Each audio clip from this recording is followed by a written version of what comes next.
today it's just a magnificent spot to visit, and one of the hardest places to get to in the Yukon, because the only way you can get in is really by boat or by float plane.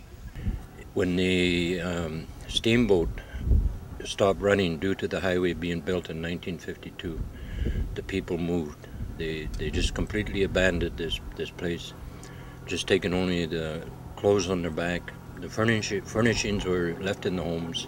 The restoration work is all provided now by the Selkin First Nation, which they have learned over the years to do the job, to do it in a good way, that the buildings will remain for as long as possible in the original state, with the original building materials. They don't use anything coming out of home hardware today.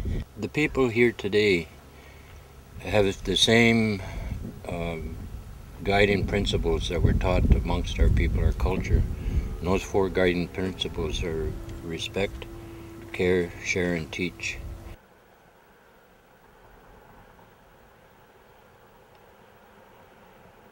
So the Silver Trail region came about with the Keno and the Elsa mines starting up back in the early 1900s. So silver was discovered up in the area. The only way they could get it out, the silver, was on the large stern wheelers. And the stern wheelers would come into Mayo Landing at that time, pick up the concentrates and take them down to Whitehorse and then on to Skagway and then out to Seattle and Vancouver. When I first came up to Keno in 1976, the mine was operating.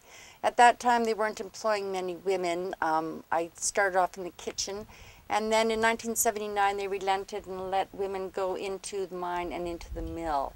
And when I was in Elsa at that time, there was about 500 people. It was a company town. There was families and a school and a store and recreational facilities. It was wonderful. Actually, the whole Yukon was booming in those days. We had 5 hard rock mines operating. Of course, boom and bust. The metal prices went down. 1989, silver would drop to below $5 US. So that was the end of silver mining. But we still have millions upon millions of ounces of silver here. Well, when I first moved to Keno, there was probably about 50 people, and in its real heyday, I even saw 110 people. We're now down to 15 people, and probably more than half the town is retired miners.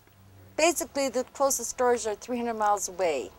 Personally, that's the way I like it.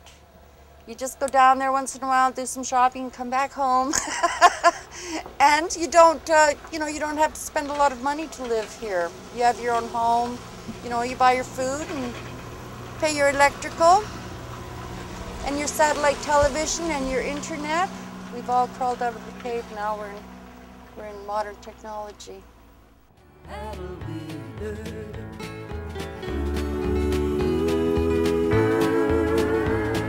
In 1899, she came on up the line.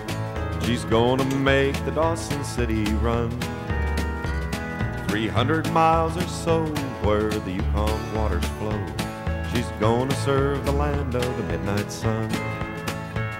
To the Klondike land of gold, she'll sail the river bold, her whistle blowing steam at every turn, with the smoke arising high into the northern sky.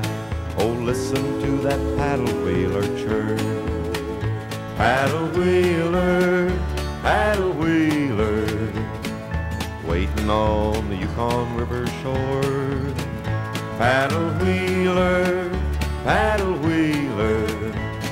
I hear the captain calling all aboard. Fabulous, absolutely beautiful. The scenery is so incredible. This is our 3rd trip up, and we are still just as blown away by the scenery as we were the first time. Big scenery like we've been seeing here is just absolutely, absolutely magnificent. Alaska Highway, in my mind, I thought it was one of those big roads, and I was surprised to see how little commercial it was throughout Canada. I've never been to Alaska, but the Alaska Highway, the Yukon part here, I thought was very, very non-commercial, and I love that. No gas? It just ran out last night. We pulled in about 2 in the morning. I guess I just made it.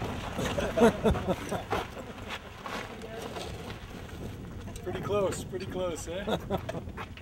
Yeah, she just had one little fart this morning, started for a second, and she's out. How did you run out of gas? Well, I hit the last gas station, and it was closed. I just missed her, and then I just crept the rest of the way and coasted on the hills, and away she went. It's very good tires. Voilà. The blue is Kevlar. Change after 1,500 kilometers. Go a Belgium. Here, my rope. After Damster Highway, 1, 2, 3, 4, 5, 6, 7. Because hungry. Mais en pounds, c'est à peu près 300 pounds together. Ah oui, my tent here, j'ai potatoes, j'ai repair for my bike, many key, heavy, map, 1, 2 change, salopette, voilà. Alors, here, my son, two business BMW in Belgium. My son thinks crazy fatter because he things bicycle and the shopping many BMW. Like my bike. Okay, one information for you. EM, 2 new hips. Okay. It's a whole different way of living. You don't get stressed out in the Yukon. I don't know if I've ever met anybody in Yukon totally stressed out. It's a slower pace of life. You really have to come up to the Yukon, experience that 24-hour daylight. Your energy level goes way up. During the winter months, you're likely wanting to go to bed about 10 o'clock. But in the summer, you're good till midnight. I mean, you can be out cutting your grass at 11 o'clock. I loved it. From the first day I came up here, I realized that was the place for me. Even though we traveled hundreds of miles, there are many more here in Canada's Yukon Territory, the heart of the Klondike Gold Rush. And for viewers who would like more information, please call or write.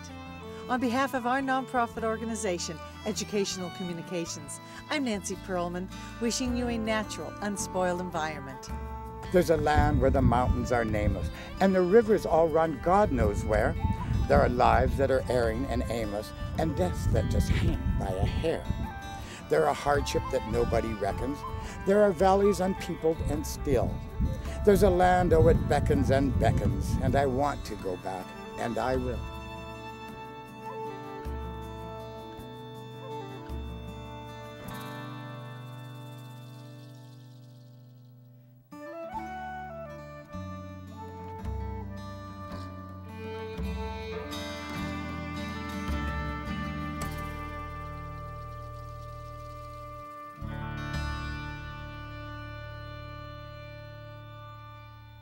Merci, au revoir, bye bye.